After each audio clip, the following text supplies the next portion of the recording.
Welcome to Big Blend Radio with your hosts, Lisa and Nancy, editors of BigBlendMagazine.com.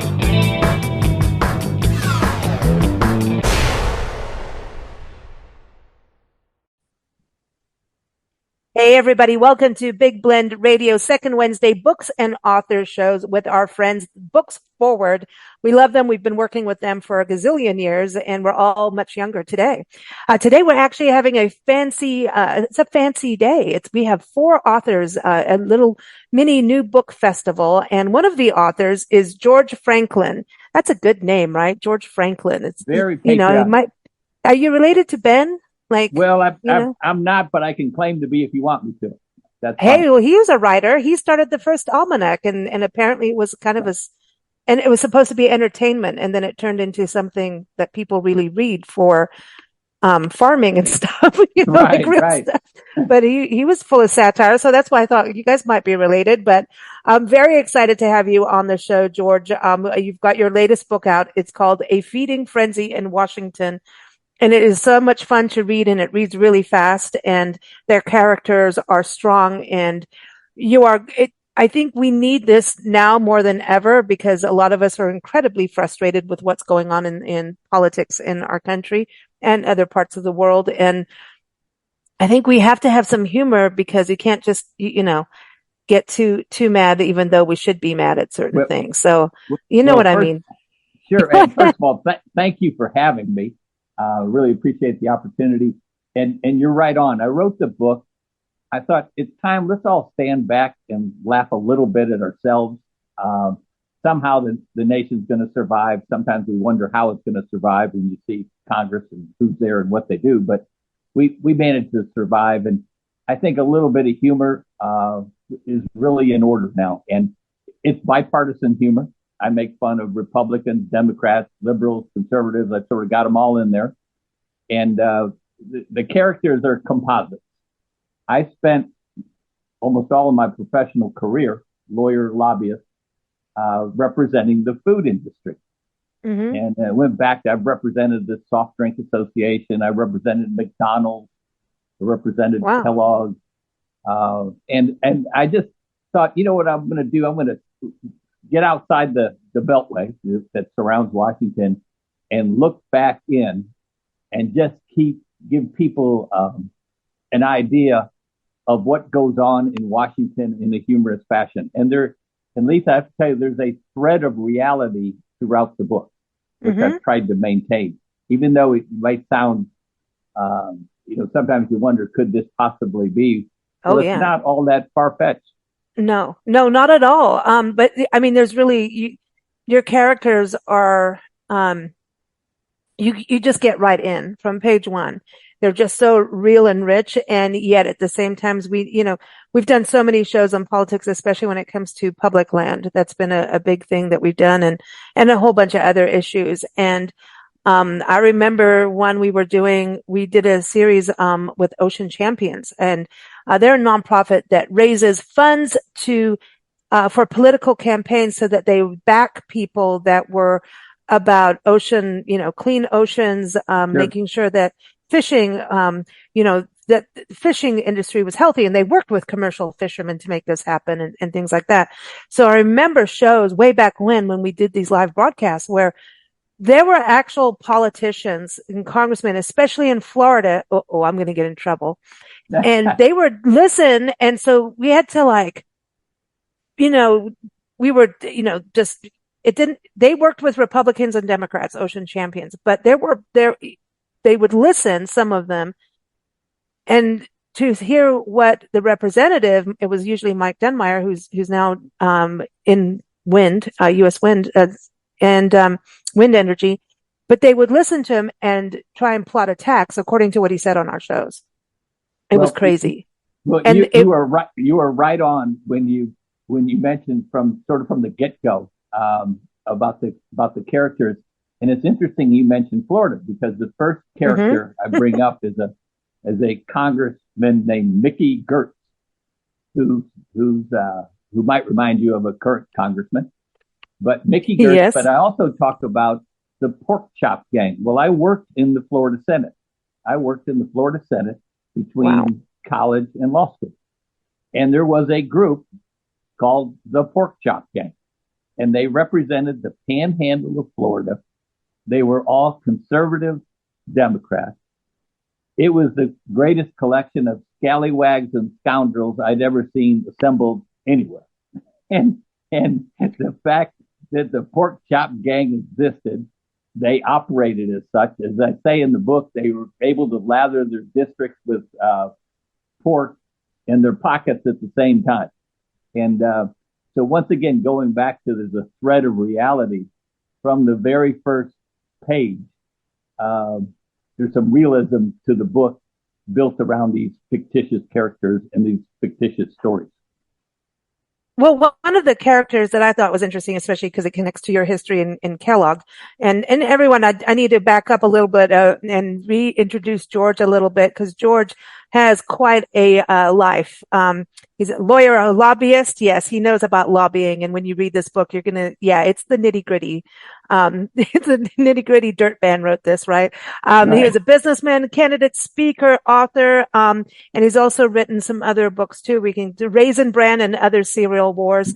One is So You Think You Want to Run for Congress, which he did, which we want to talk about, and Incentives, the Holy Water of Free Enterprise. And so the latest one is, again, A Feeding Frenzy in Washington. It comes out September 15th. So go pre-order it. If you're listening, today is the second Wednesday, but it's out. You can go to georgefranklinauthor.com too for that. But just kind of going back into these characters, I find this really fascinating, because when you look at how advertising and marketing works and branding, right? And how, you've got your dude in Florida, Mickey Gertz, and his dad and son and everybody, how they played games and started doing lawsuits against others just out of it's like this giant game, right? But advertising and branding plays this massive factor, especially when you get to Lizzie Pendergast. By the way, great names. You come up with really good names. And I thought she was really interesting in regards to getting into even how food works. And that ties into you with Kellogg's and Pop-Tarts and just how, marketing, there's a marketing thing that goes in on this, right? And there's, I mentioned in there, I raised the activities of, there's characters in there that represent what's now called Consumer Brands Association. It used to be called the Grocery Manufacturers. And then there's the Farm Bureau, American Farm Bureau. And then there's what's now called FMI, which stands for the Food Marketing Institute. Well, those are the three legs of the stool that create the food that we enjoy in this country. It's the farmers that grow it, represented by the Farm Bureau. It's the food manufacturers, the Kellogg's of the world and others. And then it's the retailers, the grocery stores, the food marketing people that sell it to us. And so those three entities are powerful factors in Washington affecting food policy. They affect the food we eat, the cost of the food, the safety of the food. They impact our everyday lives more than most people can imagine.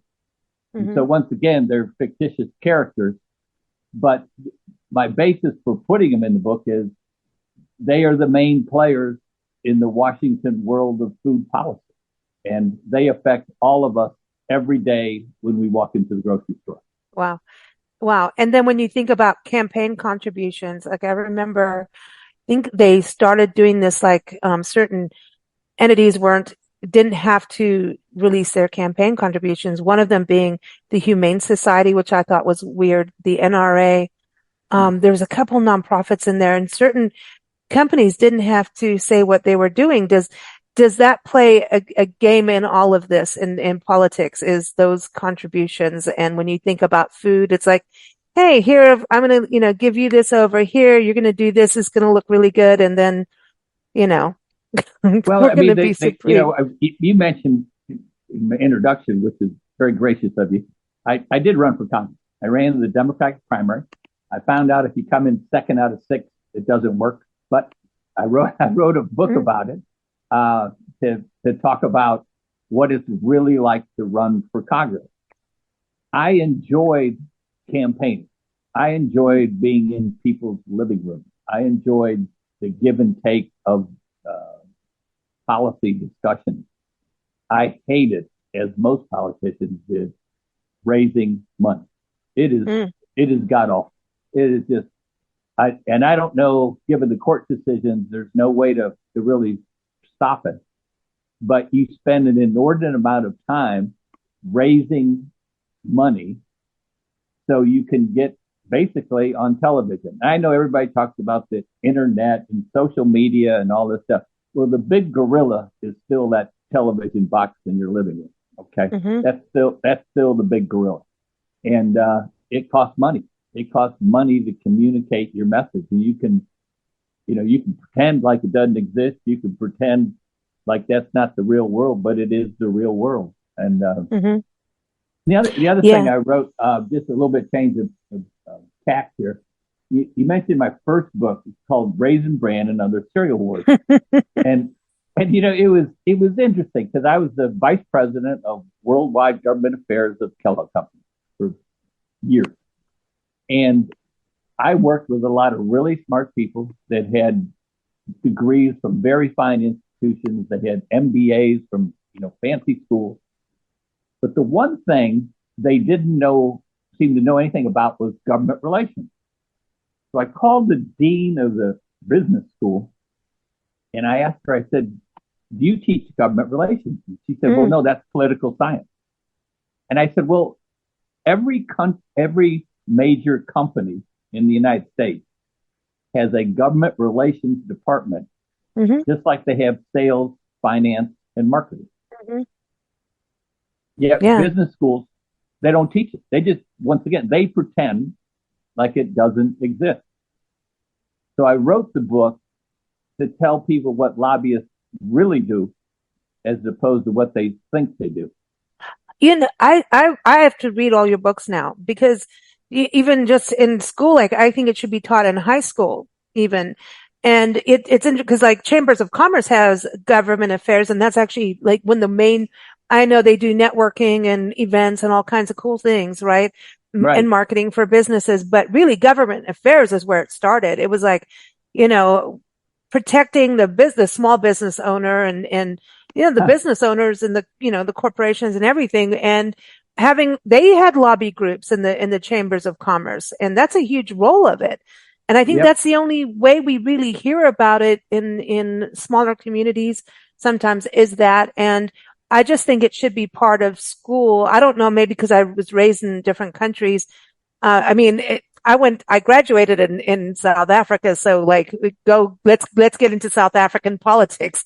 That's a little messy, but I'm starting to feel like our country is getting a little like messy like that. And I think what I find interesting about your book is, the feeding frenzy, in Washington is, I'm hoping, for a little humor, a little education, like you're saying, but I'm really fearful for our young adults that are coming up and feeling really like there's a hopelessness feeling, that is happening. Like, okay, we're dealing with climate change. We're dealing with major issues in this country, and they're looking up at the so-called leaders going, are you even a leader? It used to be as a kid, hey, my child's going to be president, that kind of thing. Do people even want that anymore? What is the younger generation going to feel? And I think from your book, it kind of, I don't know, there's like you're like a conduit to kind of, let me give you the reality, but I'm going to make you laugh and I'm going to make you think. And, there's also just like hope, like get in it. When you see a good fight, get in it. Well, you really nailed it when you mentioned about small business. And when I wrote the Raisin Bran book, the first one, there was a very successful sort of moderate Republican businessman in Kalamazoo who was a friend of mine. He was a very successful restaurant owner. And he laughed somebody. He told me, he said, well, the first thing you do in business is government affairs. And I said, what do you mean? He said, well, you go down and get a business license. Yep. He said, you can't do anything until you go get a license. He said, you just went in the government affairs business because, it's going to cost you something, or you had to qualify or something. And sure, it was very simplistic, but it was a very interesting observation. Back to what you're saying, in a small community, the Chamber of Commerce, everybody's in the government affairs business. Mm-hmm. And so, whether you like it or not, whether you want to be or not, that's the reality. Flipping to your latter comments, one of the things that used to always get a kick out of business people would go, why don't they just do the right thing? Why don't they go to Washington? They just do the right thing. Mm-hmm. And I used to say, because there are a lot of people that have a different version of the right thing than what is your version. And it always struck me when I was a young staffer on Capitol Hill, how what seemed like something very simple and straightforward could quickly become complicated. Mm. Because there's always somebody on the other side. Now, I'm not talking about whack jobs and, nutcases. I'm talking about, legitimate people with legitimate issues and concerns. And it mm-hmm. always struck me, to say the sun rises in the east, well, someone will say, well, maybe, but have you ever thought about blah, blah, blah? And so it's never that simple. And I think what we've lost is people are approaching these policy issues as zealots, and they're so dogmatic about what is right or wrong, they're not willing to listen to the other people. And the system requires compromise, because the cowboy from Montana doesn't have a hell of a lot in common with a Hispanic from Harlem. Mm-hmm. But somehow we got to all get together and get along. And so compromise is not a dirty word. It's a requirement to make the system work. And you have to have mm-hmm. an open mind to other people and a respect for other people. Mm-hmm. So, but what I do in Feeding Frenzy is I'm glad you found it humorous, because I'm giving people a chance to laugh at themselves, because I think they're going to see in the different characters reflections of themselves. Mm-hmm. At least of the politicians that we have in DC now. They'll read in that looks like so and so, and he looks like so and so. But let's all laugh a little bit at where we are and where we're going, and just calm down for a minute. Yeah, I think I know that politicians have been giving comedians fodder for years, and some years it gets really good. But it's sometimes we need the comedy.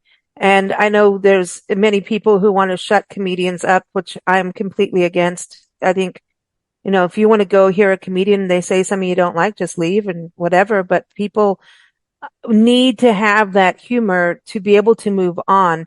It's like, I can't tell you, I've been to funerals of really close loved ones, and, Nancy and I will get the giggles, not out of anything rude. There's a little bit of like that hysteria, that you need that emotional release because you're that upset. But laughter is something that calms things down and actually brings you back home to the home plate, basically, where you can start gathering up, release. And to release that emotional energy, whether it's anger, frustration, it's better than releasing it through heightened anger and heightened frustration. And then start making a game plan and start in your own backyards. Actually, at this point, I think we have to really go more local as well, of understanding the local government, Well, good politicians usually are pretty good comedians. I always used to like Bob Dole. Yeah. Bob Dole used to, after he lost. George Bush was hysterical. He was pretty funny.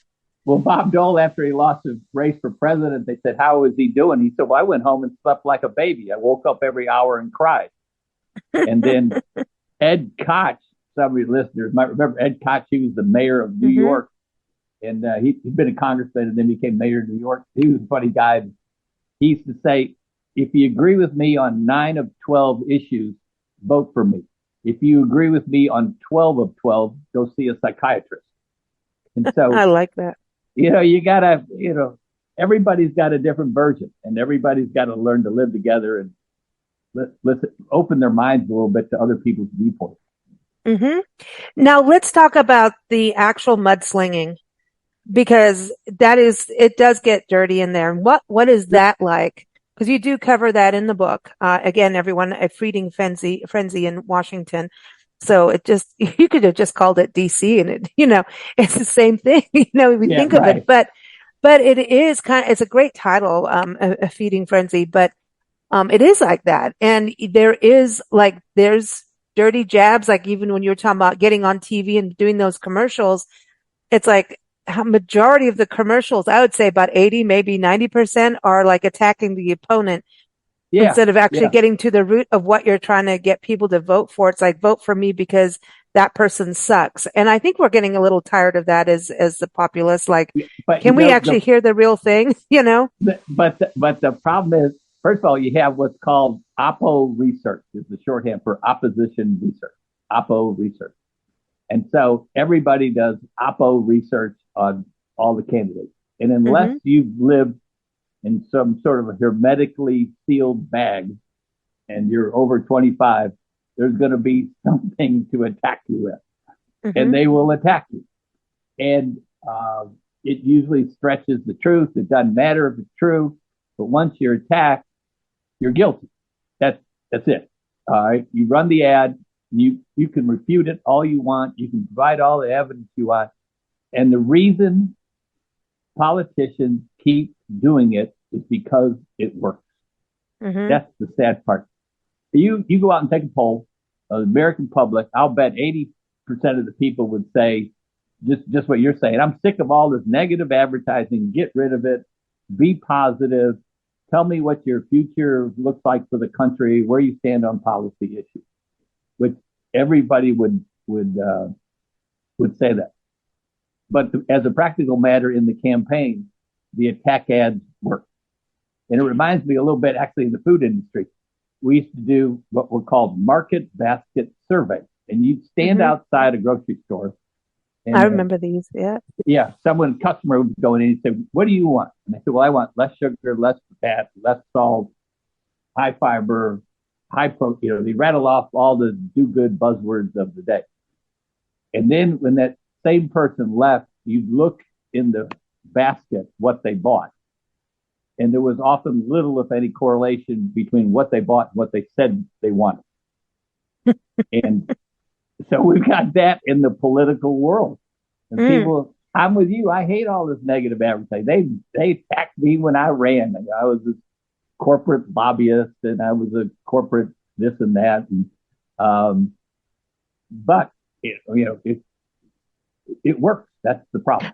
Well, do you think it works because human brains go to the negative before the positive? It's just how we're wired. I mean, there's actual life coaches that train your brain, to go positive instead of negative. And we kind of, I don't know. And it also is a familiarity. Maybe if you already don't like a different politician, right? Every time someone just nails them, you're like, yeah. And then I like you because you don't like that person. It's like it becomes like almost a team sport, really. Well, and I'm not sure if this is really on track, but I always thought it was interesting when I was in college. I was a journalism major for a while. And there's an interesting phenomenon when people buy a product, after they've bought the product, they read the ad for that product to reinforce what they've done. So, for instance, you go off and buy a new F-150 Ford truck. You already own the truck. You have it at home, but you'll read the ad for that truck because it tells you how smart you are, right? Because it reinforces you what did you've this, done. and you're the person going off on the rugged roads because you got this car, but I'm the rugged man. You know what I mean? Like I'm not scared about snakes and stuff like that out in the woods. I'm out there in this car, and therefore I'm that. I'm macho man. Yeah, well done. Yeah, exactly. Yeah. So understanding all of that in the marketing and how people think, writing your books and coming up with characters, their names are even hysterical, and how, like, who they are, like, you introduce the characters so quickly. does this come from, and like you get who they are, and then it's like, oh my gosh, and your eyes just keep getting wider as you're reading. You're like, no way, dude, and that's why Nancy and I say this has to be like a TV series or something, um, a lot of the characters are just, they're too good, man. They're just so delicious. Like they're fun. Yet, Well, even if you thank you. don't like them, you're like, dude, no way. And then you can pick out people, um, whether it's, national politics or your backyard because backyard skirmishes are pretty good too. And that's, where we all get started. So it to me is really interesting. Does it come from your background of Yeah. that Yeah. communication? Get it short, get it sweet. Don't be, because you're not a long-winded writer. You're in it. As soon as you're in, you're in. It's like, don't disturb Well, me. I need to finish this book. well, I think it comes from being a lobbyist, and you always had to, you use what you would call a one pager when you went in to see a member of Congress, senator, and the one pager would be an outline of the issue, uh, what the legislation was, why they should be for you. And it was like a rule of thumb. You had to have a one pager. And the characters in the book are one pagers of people, groups of, and for instance, I have Lucy Sprout, who's a congresswoman from California.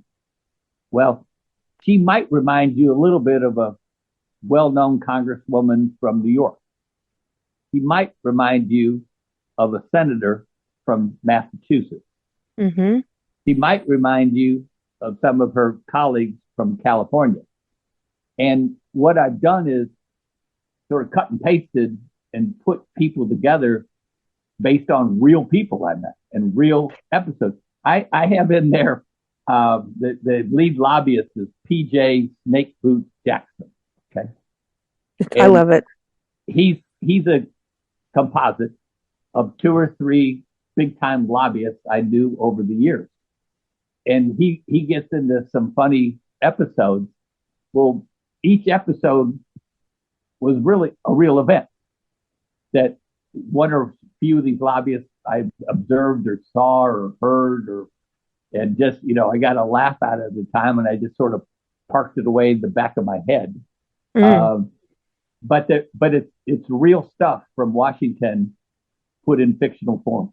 So yeah, tell us in regards to the book, writing fiction so that you aren't hurting people's feelings, but you have good stories. Yeah. And what I've done with the characters is I keep using the word composite because that's what it is. I've put together different political characters I've observed over my years of lobbying and put them together into fictional people. But sort of the activities and the verbiage and the actions it's sort of real life in fictional people because I've pulled them together. So I've taken the attributes or the negatives, if you wanted, of a lot of people, and I've gathered them together. So when you read these characters, they're not far from reality. They're bits and pieces of real people that were real politicians and real activities that went on in and around Washington over my 30 some years there. Wow. It's so fascinating too. Because I don't even wonder about like if people just, getting breakfast cereal in the mornings, right? Realize like going back to having this government organization for Kellogg's, like, oh, a world government? Like what are they doing with government, right? Yeah. Like how many people even recognize this and how much goes on in every industry, right? There's lobbyists. Every industry has a lobbyist and every special interest has a lobbyist. And I think lobbyists I want to go to this in a way that could I just they're interject smart. one They're really second there, smart. Lisa? Go ahead. You use the term special interest, and yes, I just have to say that is a term that is used continuously and means nothing because everybody is a special interest. Ah, good one. The NRA, whether you're rifles or restaurants, is a special interest. The Sierra Club is a special interest. The American Petroleum Institute is a special interest. The reason they're there is their special interest. you use the term special interest when you want to be pejorative to the person opposing you. That's a special interest. If they're this is so against much you, fun. they're a special interest. If they're on your side, they're truth, justice, and the American way. So I'm sorry. And let me just add I'm one loving other thing. this. I'm loving one other this. aspect. The one I love is pro-business. I was the head of government relations for one of the arguably major companies in the world. And I usually don't know what that means. And let me give you an example. If people know what the Export-Import Bank is. Export-Import Bank is, the short version is the U.S. government lends money to companies overseas to buy American products. So that's pro-business. That's great. If you're Boeing and Air France and Air Lingus are getting this cheap money and they're buying Boeing airplanes, that's pro-business. It's not pro-business if you're Delta Airlines. Right. Delta Airlines adamantly opposes. They say, why in the world are you subsidizing our competition? So pro-business, I don't know what it is. And when President Trump put in the tariff on solar panels from China, he said, well, that's pro-business. That's going to help American solar panel manufacturers compete with Chinese. It's not pro-business if you're a solar panel installing company. Because what it did is made solar panels more expensive and hence less were being installed. So I don't know what pro-business is. Well, when you think about all the bank bailouts, right? And then how the government is working with banks now because of other banks taking over banks that are crumbling and just closing their doors. And it's like we're getting to a point where Nancy and I sit and look at this all the time. And please, you definitely more about this than we'll ever know, but it's, we look at this as where we're going to end up even in the internet, right? The internet is basically becoming one company, and you see one company going in. They're called the Endurance Group, everyone. Check them out. All your main website hosting platforms, if you start to look at the fine print, you'll find the Endurance Group pretty much owns them. And it's a very interesting thing that we see, and we're seeing it in banking. We're seeing it in major companies where monopolies are really, I think we're flourishing in that. We could be called, America of monopolization. We are playing the game. And, it's a very weird thing when you start to look at these companies, and, you can see it in oil. Nancy and I did a show on the Dakota Access Pipeline when that was happening with the Native Americans, and CNN hadn't done anything yet, Amy from Democracy Now! Had just been arrested or was about to be arrested. And she was there when we decided to set dogs on pregnant women that were chained to bulldozers on their tribal burial grounds.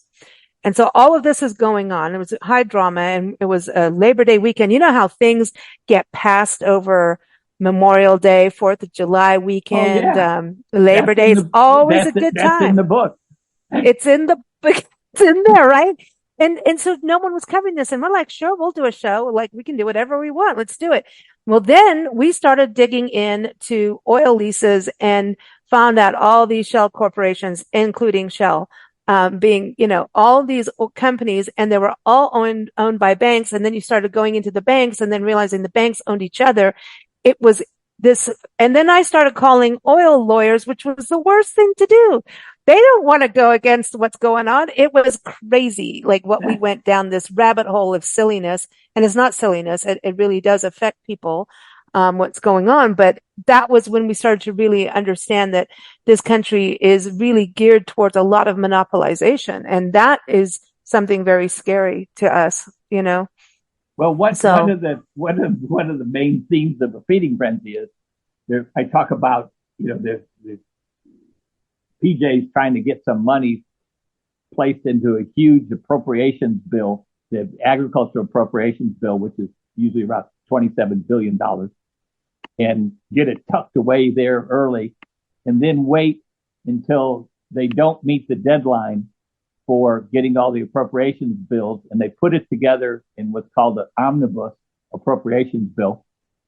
And it's the little money he's got tucked in there never gets noticed, never gets debated, never gets considered, but just becomes part of this huge $1.7 trillion package that passes, and nobody knows what's in it. Well, this has been going on for 20 some years. This is exactly what's going on right now in Congress, right this very day, because the ag appropriations bill has not been completed, nor have the other 11 appropriations bills been completed. And what's going to end up is October 1st is the end of the fiscal year. And, they're threatening the government's going to shut down. Another shutdown. Yep. Yeah, another shutdown. But at the end of the day, there's going to be some huge government running. And we all think this is new. Well, it's all routine. And once again, this thread of reality in the book, PJ is going to get $5 million put into the agriculture appropriations bill for the cricket consortium when it's in the subcommittee, and you just hang on until this huge omnibus bill gets passed a few months later, and no one knows nor cares about that provision except the people that benefited from it. Right. And I mean, it's total reality. But that is exactly it. Whereas you think like if you're going to vote for a specific thing, okay, we want clean water. Let's put it, I actually remember the Clean Water Act, I think, was on the back of a credit card act. Like there was credit cards, there was this omnibus, like you're talking about. And I'm going, this doesn't make sense. And all the lobbyists we had on our shows were like, oh no, but this is how it works. I'm like, but that doesn't make sense. That doesn't, and it doesn't, like you're saying, it doesn't, it is, and that's a really hard thing to swallow because you want it to make sense as a regular citizen not playing lobbying, but the lobbyists, and I wanted to go back to that because lobbyists are very smart individuals, and people don't like car sale, and you have car salesmen in this too, but people don't like car people or salespeople, and I think they are. And it's a fear thing because it's like, oh, how do they're going to get my weaknesses or whatever. It's almost like we're the devil, and I find sales to be a very, underrated, like nothing happens in the world without a sale, period. Right. That's something I learned very, like young. And at the same time, a salesperson is like a journalist trying to get the information to be able to solve a problem or to, communicate better. All a lobbyist is a salesperson. Yeah, exactly. There's no difference, and they're smart, but they know how to sling back on the other side. It's like, you're a sales. The Kellogg sales guys used to always kid me. They say, "Hell, Franklin, you should just be with us. You're a salesperson. That's what you do. You're selling ideas and advancing causes, and it's salesmanship." One thing I will though, sort of contradict the notion that lobbyists have a reputation of being sort of sleight of hand and conniving sort of people. The reality of a good lobbyist is they have to be trustworthy, candid, and someone people can rely on, because you can pull a fast one time on a politician. But if you do it and you mislead him or her, if you sell them a bill of goods, you're going to be out of business because they have to trust you. They have to believe what you are telling them they can rely on. And so this notion, the notion of what lobbyists, what they're like, is quite different than the reality of what really good lobbyists are. And it's relationships. I mean, at the end of the day, all of it is based on relationships. And, it's like, and I want to ask you about that, about you running for Congress, and, you have relationships, and it's hard when you get, things. I mean, you have to have that, water off the duck's back attitude, yet it's that's a hard thing to swallow for anyone, really. It's a hard thing. So what was that like? Even if Well, you know you're competing with a friend, right? And you have that in your book too. Like friends will compete, yet get dirty, and it's like, how do we like go have a cocktail together afterwards? You know? well, running for office was the most exhausting undertaking I ever did. I mean, it was exhausting, and the it just wore you out. And like I said, I enjoyed the actual campaigning part. I hated raising the money, but I was just disappointed in that sort of the viciousness of it. Back to your point, I mean, when people start attacking you and hell, I was just in the primary. I hadn't even gotten to the general, but yeah, it was the most exhausting thing I ever did. But I will say, and I'm emphatic on this, I have the utmost respect for anybody, Republican, Democrat, liberal, conservative, libertarian, I don't care what you are, willing to get in the arena because it's thankless. Like I said, it's exhausting. But if instead of sitting there on the couch with your remote control complaining, people get up and run for office and they take the bricks and the bats that come with it. Some are successful. Most aren't. Most people don't win. All right. But I will tell you, I don't care what their politics. I will I at least have respect for them willingness to put that name on the ballot and go out there and run. Exactly. I think it is important, and it's important for, I think we need new people. I'm going to say that. I'd like to have a clean house now. Just saying in general. And I think a lot of people feel that way, especially the younger generation, kind of looking up going, okay, we need some limits. We need some term limits. We need some campaign contribution, just stop it, or something. Can't we, then we have, we say, oh, can't we have one channel on TV where everybody can do their thing? But we have C-SPAN, and then we see everyone in Congress basically asleep or can't talk.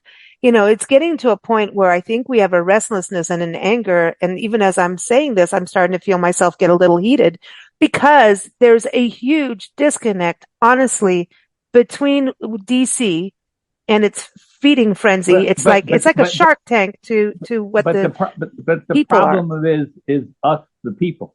And so I tell people I'm against term limits, but I'm for term limits. And they say, well, how can you be that? That's total contradiction. Elections are for term limits. And the problem is it's always that other Congress person, not your own. That's the problem. So they keep, if you're a strong Democrat district, you keep sending old Susie Q back, and she's there for 35, 40 years. She's okay. We like her. Hell, she does a good job. It's those other people. That's those other people. And so the responsibility starts at home. It's like earmarks. All right. If an earmark comes to your hometown and they rebuild the bridge that's been rickety and fallen down, that's good government. That is good government. If the earmark goes to some other district, that's pork barrel. And so the problem resides with the people that go within both because they have the ultimate authority for term limits. And I'm not for term limits because I don't want people telling me who I can and can't vote for. But I do think there is a point at which people have been there too long, overstayed their welcome, and need to be some new blood. I totally agree. Yeah, I mean, there is that thing about, you can have your family come visit for 3 days and afterwards the house starts to smell, Yeah, right. It's like, it's time to go. And that's the thing. And I love that we have to have topics and conversation. And I'm wondering about your books being used as a way for families to kind of, we're seeing families absolutely torn apart. I mean, brothers, sisters, parents and kids. I mean, and Nancy and I are in very immersive experiences as we travel. And now it's getting worse. I mean, I would say like even about 3-4 years ago, we had some disgruntlement, but things were getting okay over Thanksgiving dinner. Maybe, we'd have, Aunt Jessie and Uncle Joe get into a little, whiskey and get a little loud and at each other, but that's about it. But now we're seeing actual families torn apart and friendships and close knit ones, which is really disheartening. So like I'm hoping with your books and especially the latest one, that people will kind of relax a bit, get to understand it, become like you're saying, don't just be on social media angry and blabbing off. Become more invested as much as you can. And I know it's so hard. That's the thing. It's like, how is a working mom or dad or they're doing all this work to just get food on the table. And then now I'm going to have to sit there and research every politician. It's really getting to a difficult point, but have a little levity. Start understanding the game because it is a giant game, right? It is like a big chessboard there. So, and my books, I love the direction of this conversation because my books are purposely, they're not war and peace. I'm not trying to, educate the entire United States on civil procedure and American democracy. But I think there's an educational component of reading about different players and how people act. And once again, laughing at the different people. And you're going to see your team is going to be in there getting laughed at. But all the teams are getting laughed at. Mm-hmm. And I think there is a little bit of, it's a little self-serving, but I think there is a educational component that you can sit on an airplane and laugh out loud and read my book and get down and not be overwhelmed by, you feel like you're back in college or something, but it might make you think a little bit about what you just read and who those people were and how they got there and how they stay there. I mean, I make fun of, doing events, lobbyists going out to districts and helping people get elected and for the different causes they're involved with. The other thing I point out is, they create these fictional groups. In Washington, they do that. Americans for Food Safety or Americans for Better Television or Americans. And they create these entities that are just propaganda arms to promote causes that inject themselves into the political campaign. Yep. And as a voter, you got to take that stuff with a grain of salt. It's biased advertising, which all advertising is bias, is trying to sell you something. But you need to be aware of these entities that are created, given patriotic names. Who are they really, and what's behind them, and what are they really selling? Mm-hmm. Yeah, because there's nonprofits. A lot of them are nonprofits, and it's like it's like those shell companies I was talking about with the Dakota Access Pipeline. We found all these empty empty. It's just to get things on paper. It's shuffling and promoting, and it's just another way of we're this, and I could go into it, especially I'll behave because then that's a whole other radio show and craziness. But I know, I'm real close. I mean, when you dropped off there, I went, what did I say? I didn't even get to that point yet. but I got pretty thick skin, and actually, you're a delight to talk with. So this is fun. This is fun, and that's the thing, getting people to maybe laugh about it, and maybe if a family can read your book and come together over reading it and laughing at both parties, or, I'm sick of this both party thing too. Whatever party you're in, we like to party, but I don't want to be closed into anything. Like Nancy and I are always, people are like, oh, you're raging this, you're raging that. Sometimes apparently we're conservative and the next day we're a raging liberal or Democrat. It's just because we go by issue, right? And it's like, we go by issue. The labels can be so misleading. That's why I always try to bring out that about pro-business and special interests. And I'm glad you said that about special interests, because it's kind of like, the same thing is privileges. like Social Security being a privilege. Right. I'm like, no, people pay into Social Security. It is not a privilege. The government has been making interest off of our Social Security payments, and the Yeah. people laugh. I have friends who are saying, Lisa, thank you so much because you're whatever you're putting in taxes, you're paying my Social Security right now. Thank you. And I'm like, oh, you're welcome. You know, you're my friend. I love you. But it's not a privilege. And these words do get tossed around in special interest. My thing is, how do we say, okay, here's the people, how do we say like, okay, yeah, you're right. No matter how you look at it, it's all a special interest, because whether it's the environment or if it's a gun law, if it's, it is it's all special interests. Yeah, you're right. And we'll create that's what I special like to interests, use right? I like to use the play on the NRA, because everybody says, "Well, National Rifle Association." If you're, Republican, it's like, "Oh, those are wonderful people," and if you're Democrat, "Oh, those are dastardly people." Well, there's also the National Restaurant Association. So, I mean, when you say NRA, it's a special interest. It goes everywhere from restaurants to rifles, and that's what goes on in Washington, and everybody there, whatever their primary interest, they are by definition a special interest. And you want those people fighting for you. I mean, we've done a lot of shows with lobbyists who stood up for like, wildlife trafficking and things like that. And man, I've watched, I have a friend who sadly has passed, who did the DC stuff and also got his hands dirty out in Africa and around the world. And we watched a debate with him.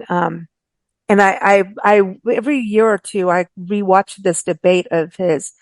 He's a little guy and he got up there, man. And it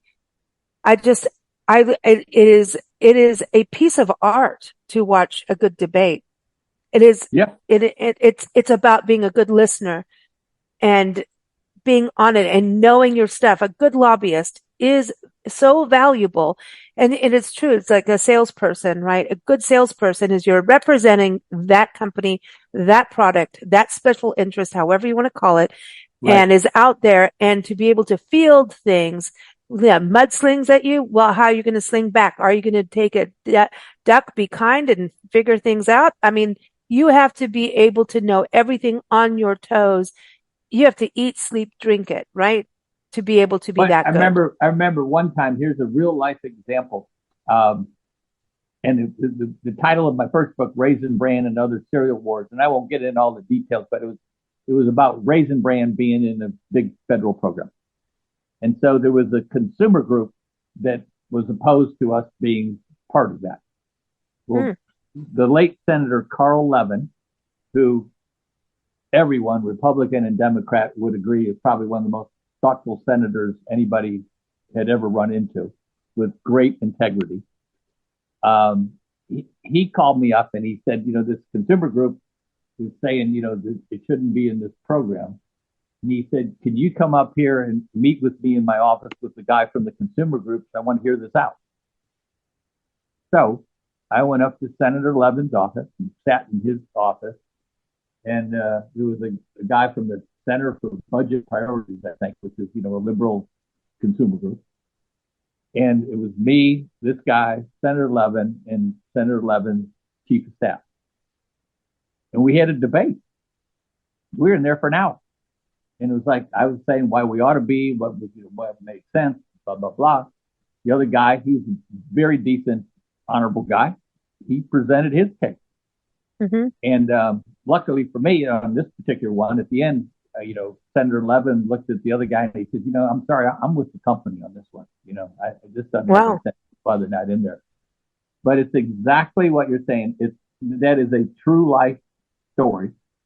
And we sat in there and had a little mini, I don't call it mini, it was a debate between me and this other guy, and Senator Levin sitting there listening so he could hear the facts and make a decision.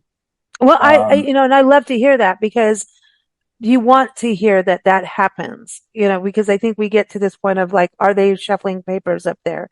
What are they doing really? And the Lisa, meetings. let me give you another one where we lost on that. And it was actually it was again Senator Levin.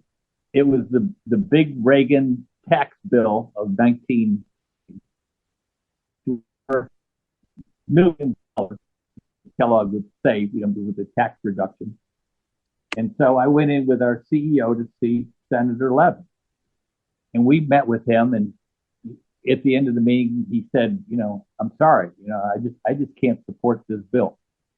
So we came back a month later before the vote. And once again, it was our CEO, me, Senator Levin, and his tax person. And we sat for an hour, trying to persuade him to support the tax bill. And at the end, he said, I'm sorry, guys, I can't go with you on this one. I can't, I just don't. So he was one of the few that voted against it. But the interesting thing was our then CEO, who was a staunch Republican, we were coming back from Washington, and he said, I really like that guy, though. At least he listens. We had a chance to debate it. He's up front with you about where he is. And so those little episodes are what people don't realize go on that are a healthy part of Washington. That's a healthy part about lobbying. But those are real activities, real people, real stories that took place. Yeah. And I think that's important that people do know that, because it feels like it's like a bunch of meetings and they're like, oh, they're still meeting over this and that. And then we're just like, oh, just get on with it. Right. You're just, as a, the regular citizen and consumer, you're just get on with it. Oh, just do what's right. Yeah. Remember I was talking about that earlier. Yeah. We've come full circle. We did good. Your version of what's right isn't necessarily the other person's version of what's right. Yeah, you have to duke it out. And I hope we get to this point of not a shutdown on every darn thing, because it really does cripple our economy. And, it hurts, federal employees. I'm sick of parks being closed over it, Yeah, your parks are the first thing to get closed. I know they are. And we've been through them. When we started our tour is in 2012, our Love Your Parks tour, we called it the Spirit of America tour. And then because of some other political names, we had to change our name, things that were going on. And then we went on the road 100%. And when we did that, boom, two of our main destinations we were covering, which we still do, Yosemite area, Sequoias, they had major wildfires, and then the government shutdown happened on top of them, from wildfires to shutdowns. It was so crippling to their economy at the most worst time, like October 1st. I remember it was October 1st. And Nancy and I went to the park, I think the day before, because we had this feeling it really was going to happen, and it did. And we were like, we better get in there, get whatever fall footage we could get. And as soon as it happened, we started doing shows and promoting the area, saying, go to the towns, go to the actual towns. If you can't go to the parks, you can go here, doing damage control, because we were doing damage control from the fires and stuff that were happening. And it was like, this was their one little chance to get money back into the small towns, before snow time, and, that was brutal, because I remember that shutdown.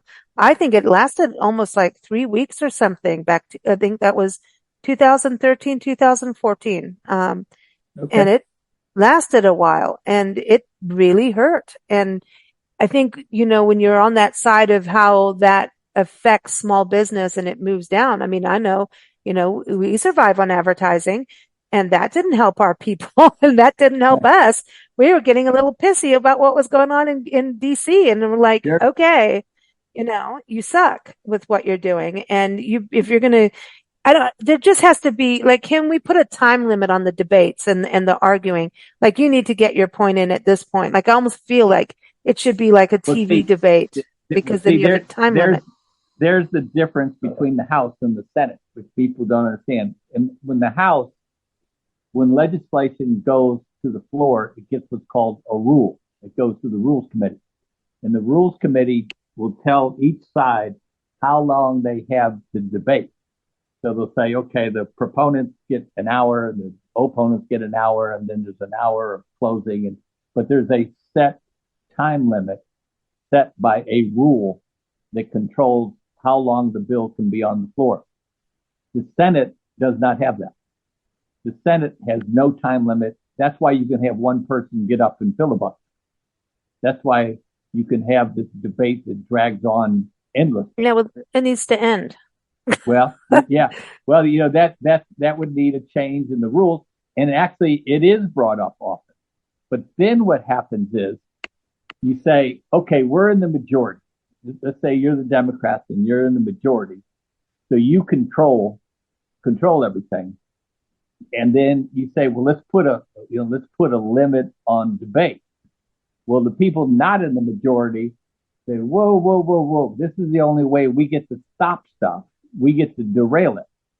And so depending on who's up and who's down, well, when the Democrats are in the minority, they think endless debate is a pretty good thing because they get to stop the Republicans from doing what they don't want them to do.